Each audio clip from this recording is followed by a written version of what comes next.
happens if you were called to be a sister? What she was saying was so true, but I freaked out because I was in love with this guy. So when I was about, maybe about 23, I had begun this relationship with this young man. At the time, I say that I didn't have any doubts about our relationship, but actually over that year and a bit, I remember there was this sort of niggling question at the back of my mind as to, what if there's something more? What if I am called? And I sort of remember that just before I started this relationship, I was praying in the chapel with the community. So Mother Mary Therese had just made the decision to begin this community. She said, what happens if you were called to be a sister? I remember receiving that question as something that was so real, that like what she was saying was so true, but I freaked out because I was in love with this guy. And I was like, no, in my mind, in my heart. But I think that's when the question started coming up, like, what happens if I was called to be a sister? Because it felt so real at that moment.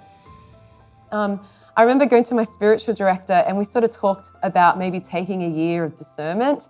And I sort of started off with that good intention, but then as soon as this guy came back into the picture, so he'd been overseas for a while, so he came to Sydney, I was like, basically, I don't want to do this anymore. I want to go out with this guy.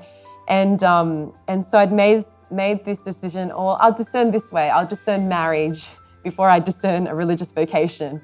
And so I started going out with this guy. And halfway through that year, I think it was 2009 actually, I met these priests, the Franciscan Friars of the Renewal. They came to Sydney to do an evangelization conference. When I saw these priests, I saw something in them that I wanted. They had such a joy and a freedom, and I couldn't understand what they had. Like, all I knew is that I wanted it, but I didn't know how to get it. Maybe God is asking me. It was like the pieces of the jigsaw puzzle were finally coming together, and God was showing me, this is what I want for your life. I want you to make a commitment to me.